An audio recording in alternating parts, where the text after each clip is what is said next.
there is a place on Wrath, protected from the chaos of the world. Ancient magic known as the Flow weaves throughout nature and all that surrounds it. Aria, the home of the archer Lexi, who wields the elements of ice and lightning, to the enjoyment of her audience and to the fear of her enemies. She never misses her shot. And in the undercity of Metrix, there are the pits. Thieves, mercenaries, and creatures of nightmare dwell in this place full of toxic waste and crime. In the darkness, there is one who meticulously prepares to reach her mark. Azalea, the mercenary of Blackjack's Tavern. Cold and calculating, she will get her coin. Right now there are 2 rangers in Flesh and Blood, but we can see who gets the love. Today, we'll be talking about Azalea, her design, issues, and how we would redesign her for future product, as well as the class overall. The game of Flesh and Blood is fairly easy to understand. You have your equipment, weapons, attacks, and items. Most classes, you pay to use your weapons to attack. You pay to use cards in your hand. Then there's the Ranger, the only class that needs to use their arsenal for their weapon. It does make sense thematically. For those unfamiliar, the rules of the game state you can only put cards in the arsenal at the end of your turn, unless the card states otherwise. And yes, the Ranger does have a plethora of non-equipment cards that do this. About 12 altogether. We aren't starting off strong. So let us take a look at how Azalea and Lexi are doing in Blitz. Okay, Lexi has 22 points to her name in Living Legend for Blitz. She's only been out since the fall of last year, so that's not too bad. Now Azalea though, she came out in the second set. No. Oh no. She's at 0. Hold up.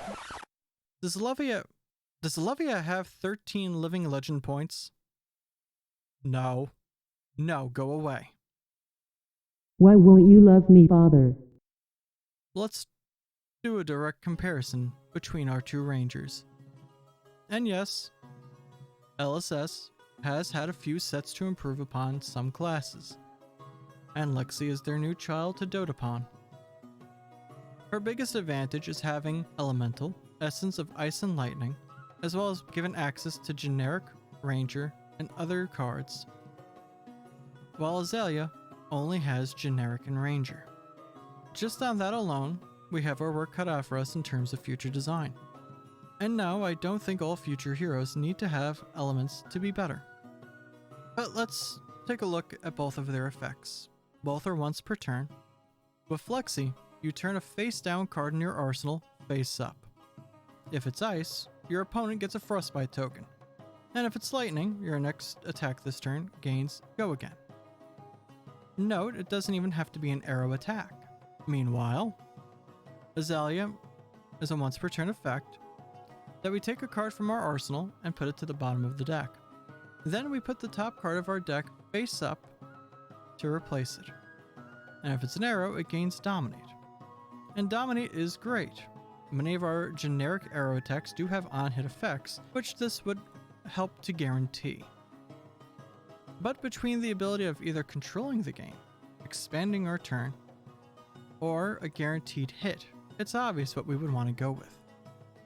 Then there are the specializations, restricted to the respective character. In this regard, Azalea has 2.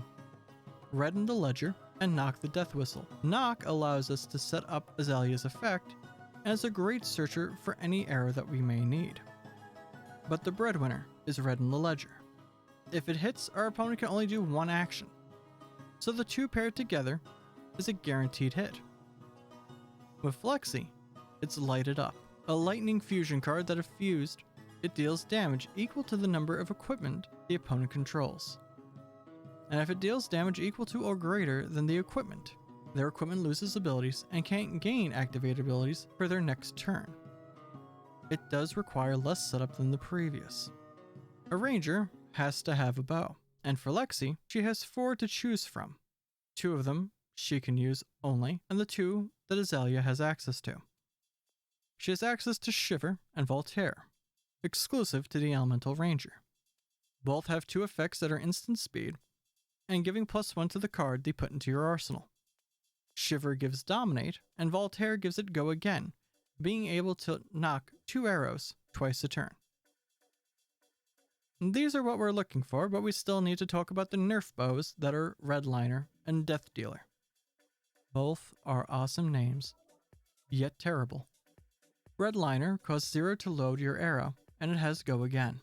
Death Dealer, you pay 1 to load your arrow, and then you can draw a card. These are both awful. Nothing but the best for our girl Azalea, right? Let me show you actual footage of how it feels to play Lexi.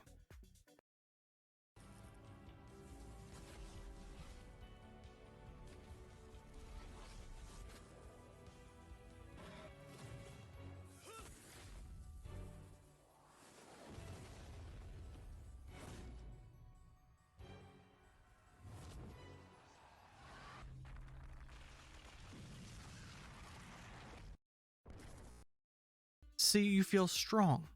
You look good doing it. And you may not be the best, but you certainly try. Now, I have no video evidence of anyone playing Azalea, but I did find a photo of the single player left playing her in Flesh and Blood. And I am sorry. In Everfest, we saw Bravo star of the show, the next iteration of the character as an adult. And with new young Dorinthia, it just clears up her effect. But what can we do for poor, suffering, dear Azalea? And perhaps Ranger as a whole. Let's start off with just a new generic weapon. In the art of Take Cover, we see a crossbow. This is what we're going to base it off of. Twice per turn, 4-0. If you have no cards in your arsenal, you put an arrow card from your hand face up into your arsenal. Go again. That's it. We don't need more. We get 2 attacks, and don't need to pay for loading. It's less powerful than Voltaire, because it doesn't give any added bonuses, but unlike Voltaire, it costs us nothing to load. Next, onto the Lady Azalea herself. To go with the new bow, we're going to give her a static effect. Let's think of Kasai. Whenever we meet requirements, her effect activates. I like to see something similar. Here would be her new effect. Whenever an arrow attack hits, create a silver token. We can reduce her life to 17 for the young version and 34 for the adult. This fits her bounty hunter theme, and it's something that we've already seen existing in the game. An alternative take would be Azalea Bounty Collector. Her stats are the same as her current, but once per turn at instant speed. If you have no cards in your arsenal, put an arrow card from your hand face up, and go again. We just gave her Redliner's effect, and that does make all the difference. We don't have to fear missing a card from the top of our deck, and while yes, we do run plenty of arrows, a chance at missing delays our turn. And unless we can play that card, we are locked out of actually attacking until the following turn. And as Flesh and Blood continues to grow, I hope that each class does so evenly.